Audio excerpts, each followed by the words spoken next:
दोस्तों, एक large cap company जो अपने इन्वेस्टर्स को पिछले 3 साल में, मतलब कि अगर फरवरी 2020 तक की बात करूं तो अपने इन्वेस्टर्स को 500% के आसपास का रिटर्न निकाल के देती है। लेकिन उसके बाद जब से कोविड सिचुएशन आती है तो ये कंपनी अपने पीक से ऑलमोस्ट 60% नीचे आ जाती है और 4800 से नीचे गिर के 1800 को टच करती है। लेकिन वापस वहां से अपनी जर्नी स्टार्ट करती है और अपने इन्वेस्टर्स को एक बार फिर से ऑलमोस्ट 60 to 70% रिटर्न बना के देती है, जो अभी करंटली 3300 के आसपास ट्रेड करती है।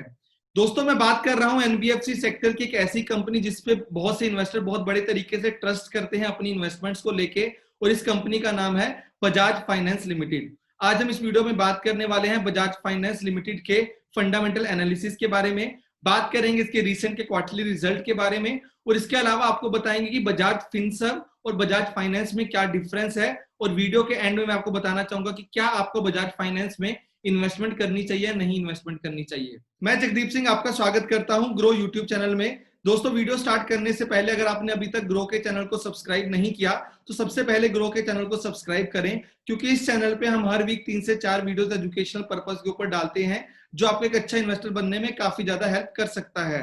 तो दोस्तों, आज की वीडियो स्टार्ट करते हैं जिसमें हम बात करने वाले हैं fundamental analysis of Bajaj finance.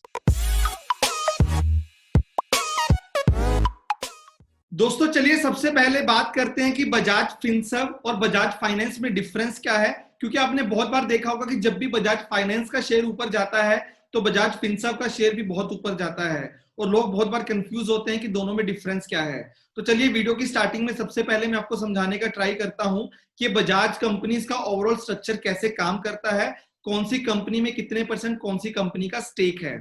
दोस्तों, जैसे कि आप मेरी स्क्रीन पे देख सकते हो, ये स्क्रीनशॉट मैंने बजाज फाइनेंस के इन्वेस्टर प्रेजेंटेशन से लिया है, जो बहुत अच्छे तरीके से आपको समझाता है कि कौन सी कंपनी किसके अंडर कितने परसेंट स्टेक में आती है। अगर हम सबसे पहले बात करें तो Bajaj holding and investment limited सबसे टॉप में कंपनी है जो अलग अलग बजाज की कंपनीज में अपनी इन्वेस्टमेंट लेके रखती है। तो सबसे पहले अगर बात करें Bajaj holding and investment limited की, तो इसके अंदर सबसे पहले 2 कंपनीज निकल के आती हैं। सबसे पहली कंपनी बजाज फिनसर्व लिमिटेड, जो कि फाइनेंशियल सर्विसेज आर्म है बजाज होल्डिंग कंपनी की, जिसमें बजाज होल्डिंग्स का 39.16% का ओवरऑल स्टेक है।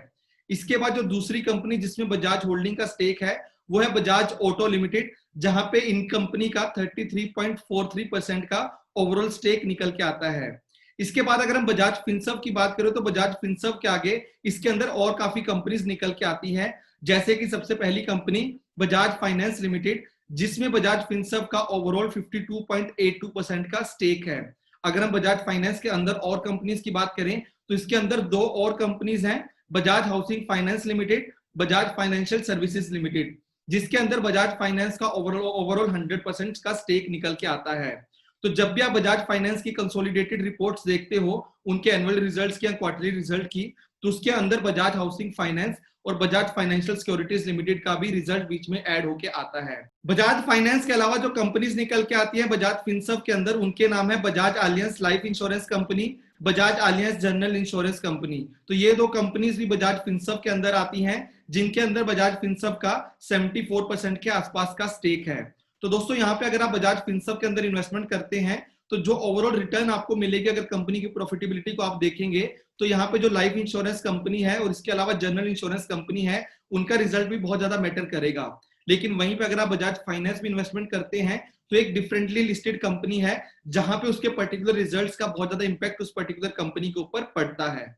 दोस्तों, अगर हम किसी भी एनबीएफसी की बात करें तो उसका बिजनेस मॉडल तो आपको पता ही होगा कि एक एनबीएफसी कहीं से पैसा लेके उस पैसे को आगे कस्टमर्स को देती है, और अगर मान लो कि कस्टमर्स को जो पैसा एनबीएफसी ने लेंड किया है वहां से एनबीएफसी को अगर 10% का रिटर्न मिलता है, और जो पैसा जो एनबीएफसी ने खुद लेंड किया था उसके ऊपर अगर एनबीएफसी को 5% देना होता है, तो जो डिफरेंस बीच का निकल के आता है 5% का, वो एक एनबीएफसी के लिए एक अर्निंग बन जाती है।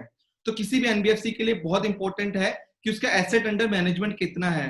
एसेट अंडर मैनेजमेंट हमें बताता है कि टोटल कितना पैसा किसी एनबीएफसी ने आगे लेंड किया हुआ है, और जितना ज्यादा उसमें ग्रोथ होगा उतना ज्यादा चांसेस होंगे कि उस पर्टिकुलर कंपनी के लिए उसका प्रॉफिट ग्रो करेगा, उतना ज्यादा उस पर्टिकुलर कंपनी का बिजनेस ग्रो करेगा अगर वो एनबीएफसी सेक्टर को बिलोंग करती है। तो चलिए अब यहाँ पे बात करते हैं बजाज फाइनेंस के एयूएम को लेके कि इसका एयूएम पिछले कुछ सालों में कैसे बढ़ा था, और इसमें हम इंक्लूड करते हैं फाइनेंशियल ईयर 2020 का रिजल्ट भी।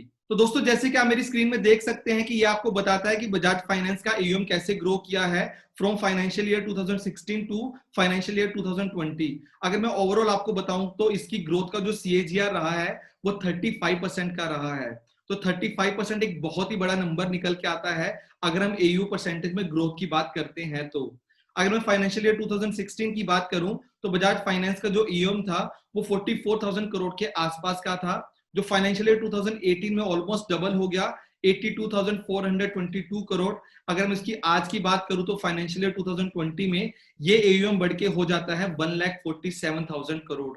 मैं यहाँ पे आपको बता देता हूँ कि एक कंसोलिडेटेड एयूएम है जिसके अंदर बजाज हाउसिंग फाइनेंस का भी नंबर जुड़ के आता है। तो दोस्तों यहाँ पे आप देख सकते हैं कि एसेट अंडर मैनेजमेंट में कितने बड़े परसेंटेज से ग्रोथ हुआ है बजाज फाइनेंस के एयूएम के अंदर। अब आपको ये तो समझ में आ गया कि बजाज फाइनेंस का एयूएम कैसे बढ़ा है, लेकिन अब आपके लिए ये जानना बहुत जरूरी है कि कौन से सेक्टर में बजाज फाइनेंस बहुत ज्यादा ग्रोथ कर रहा है।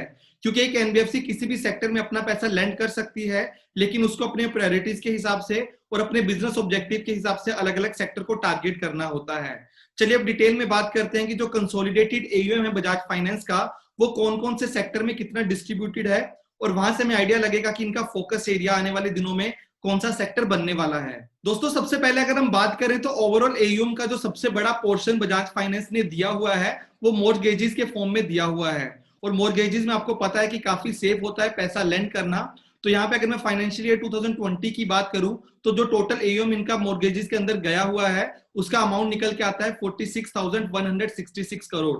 अगर मैं इसको फाइनेंशियल ईयर 2019 के साथ कंपेयर करता हूं तो यहाँ पे हमें 36% का इंक्रीमेंट देखने को मिलता है।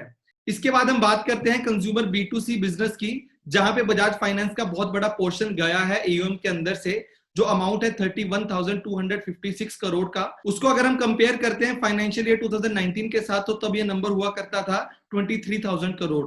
तो वहां पे भी हमें एक इंक्रीमेंट देखने को मिलता है 36% के आसपास का। दोस्तों कंज्यूमर बी2सी बिजनेस के बाद एक और बिजनेस निकल के आता है जहां पे इनका ऑलमोस्ट 50% का ग्रोथ हुआ है एयूएम के अंदर, और इस सेक्टर का नाम है रूरल बी2सी बिजनेस। तो रूरल बी2सी बिजनेस में जो करंटली इनका एयूएम है बजाज फाइनेंस का उसका अमाउंट है 10,659 करोड़। अगर उसको हम कंपेयर करते हैं फाइनेंशियल ईयर 2019 के साथ तो तब ये नंबर हुआ करता था 7,101 करोड़। तो ओवरऑल यहाँ पे 50% का इंक्रीमेंट देखने को मिलता है, तो जो कहीं ना कहीं बताता है कि बजाज फाइनेंस का जो पेनिट्रेशन काफी कम था रूरल बी2सी बिजनेस में, वहां पे उन्होंने अपना फोकस काफी ज्यादा करना स्टार्ट कर दिया है। तो आने वाले दिनों में भी हम उम्मीद कर सकते हैं कि यहाँ पे काफी अच्छा इंक्रीमेंट हो सकता है अगर बजाज फाइनेंस अपने जो फोकस एरिया है रूरल साइड में ऐसे ही लेके जाता है। तो दोस्तों आपने देखा होगा कि बहुत सी कंपनीज, अगर हम बैंक्स की बात करें, इसके अलावा अगर हम एनबीएफसी की बात करें तो रूरल सेक्टर में बहुत ज्यादा अपने आप को एंटर करने का ट्राई कर रही हैं, क्योंकि दोस्तों रूरल सेक्टर में दो फायदे होते हैं। सबसे पहला, यहाँ पे पैसे डूबने के चांसेस काफी कम होते हैं, क्योंकि यहाँ पे जो पैसा इन्वेस्ट किया जाता है, जो कंपनीज पैसा लेंड करती है वो छोटे छोटे टिकट साइज में करती हैं, और जब कोई भी कंपनी बहुत छोटे टिकट साइज में सबको पैसा देती है तो वहां पे मान लो अगर एक दो पार्टी ने पैसा वापस भी नहीं दिया तो ओवरऑल उनका एनपीए पे बहुत ज्यादा हिट नहीं होता। तो दोस्तों जैसे कि मैंने आपको बताया कि रूरल साइड पे पैसा देने के दो सबसे बड़े फायदे होते हैं। सबसे पहला, टिकट साइज स्मॉल होने की वजह से अगर कोई पार्टीज डिफॉल्ट भी करती हैं तो कंपनीज का एनपीए नहीं बढ़ता, और सेकेंडली कंपनीज यहाँ पे इंटरेस्ट ज्यादा चार्ज करती हैं जिनकी वजह से इनका एनआईएम में काफी अच्छा इंप्रूवमेंट देखने को मिलता है। चलिए दोस्तों अब बात करते हैं बजाज फाइनेंस के प्रॉफिट के बारे में। ये तो आपको समझ में आ गया कि बजाज फाइनेंस ने अपने बिजनेस को काफी अच्छे तरीके से ग्रो किया था, अपने एयूएम को ग्रो किया, अलग अलग सेक्टर्स में अपने आप को डाइवर्सिफाई किया ताकि इनके बिजनेस में इंपैक्ट ना पड़े अगर एक सेक्टर में डाउन टाइम आ भी जाए तो। लेकिन अब बात करते हैं इनका प्रॉफिट कैसे ग्रो किया था। दोस्तों जैसे कि आप मेरी स्क्रीन पे देख सकते हैं, ये आपको बताता है कि बजाज फाइनेंस का प्रॉफिट कैसे ग्रो किया है from financial year 16 to financial year 20, और ये स्क्रीनशॉट हमने बजाज फाइनेंस के एनुअल रिपोर्ट से लिया है ताकि आपको एक सही नंबर के बारे में पता चल सके। जैसे कि आप देख सकते हैं कि ओवरऑल सीएजीआर जो रहा है इनकी ग्रोथ में प्रॉफिट की वो 40% का निकल के आता है, जो कि एक बहुत बड़ा नंबर है जो आउट परफॉर्म करता है इसके एयूएम की ग्रोथ को भी। मतलब कि इसका एयूएम ग्रो किया था बाय 35%, लेकिन इस कंपनी का जो प्रॉफिट है वो सीएजीआर ग्रोथ कर रहा है 40% के आसपास का। तो यहां से आपको सोचने को मिल सकता है कि कंपनी का बिजनेस में एफिशिएंसी कितनी अच्छी है। तो यहाँ पे फाइनेंशियल ईयर 2016 में जो इनका नेट प्रॉफिट था वो था 1279 करोड़। अगर मैं उसकी बात करूं फाइनेंशियल ईयर 19 की तो यहाँ पे ऑलमोस्ट 3 टाइम्स हो जाता है और ये नंबर बढ़ जाता है 3890 करोड़ पे। तो दोस्तों अगर मैं फाइनेंशियल ईयर 20 के ओवरऑल एनुअल रिजल्ट की बात करूं तो इन्होंने बताया कि इनका प्रॉफिट बढ़ के हो गया है 4881 करोड़, मतलब कि यहाँ पे एक बहुत अच्छी इंप्रूवमेंट देखने को मिलती है as compared to financial year 2019, जब इनका जो प्रॉफिट था वो था 3890 करोड़ के आसपास का। दोस्तों आपको ये तो पता ही होगा कि सभी बैंक्स के लिए या सभी एनबीएफसी के लिए बहुत इंपॉर्टेंट होता है उनके कैपिटल एडुकेसी रेशो, जो हमें बताते हैं कि उनका टीयर 1 कैपिटल कैसा है। अगर कोई भी एनबीएफसी या बैंक उस रेशियोज को मीट नहीं कर पाएगा तो उसके लिए अपना वर्किंग में रहना बहुत ज्यादा इंपॉसिबल हो जाता है। जैसे कि आपने केस देखा भी है यस बैंक के केस में कि उनका कैपिटल एडुकेसी रेशियो अच्छे नहीं थे, जिनकी वजह से उनको टाइम टू टाइम पैसा रेज करना पड़ रहा है। तो यहाँ पे अगर आप बजाज फाइनेंस में इन्वेस्टमेंट के बारे में सोच रहे हैं तो आपके लिए बहुत इंपॉर्टेंट है कि आपको पता हो कि बजाज फाइनेंस का कैपिटल एडुकेसी रेशियो कैसा है और रेगुलेटरी रिक्वायरमेंट के हिसाब से कैसा परफॉर्म करता है। अगर मैं बजाज फाइनेंस के टीयर 1 कैपिटल की बात करूं तो ये परसेंटेज है 22.6% के आसपास, जो रेगुलेटरी रिक्वायरमेंट अराउंड 11 to 12% की है, उसके कंपैरिजन में काफी ज्यादा ऊपर है, जो कि काफी ज्यादा सेफ माना जा सकता है। वहीं पर अगर मैं टोटल कैपिटल एडुकेसी रेशियो की बात करूं तो 26.4% के आसपास है, जो कि एक बहुत ही अच्छा नंबर माना जा सकता है। इसके अलावा अगर मैं टीयर 2 कैपिटल की बात करूं तो बजाज फाइनेंस ने अपनी टीयर 2 कैपिटल को काफी कम किया है from 5.1% to 4.71% in recent quarter, जो कि काफी अच्छा साइन माना जा सकता है। चलिए दोस्तों बात करते हैं क्वार्टर 1 ऑफ फाइनेंशियल ईयर 2021, जिसका रिजल्ट अभी रिसेंट में निकल के आया है, जिसके बाद बजाज फाइनेंस का शेयर थोड़ा नीचे भी गया था। तो चलिए अब थोड़ा डिटेल में बात करते हैं उस क्वार्टरली रिजल्ट के बारे में। दोस्तों अगर हम बात करें क्वार्टर 1 ऑफ फाइनेंशियल ईयर 2021, जो अभी इन्होंने रिपोर्ट किया है अपना एयूएम, वो 1,28,000 करोड़ से बढ़ के 1,38,000 करोड़ हो गया है।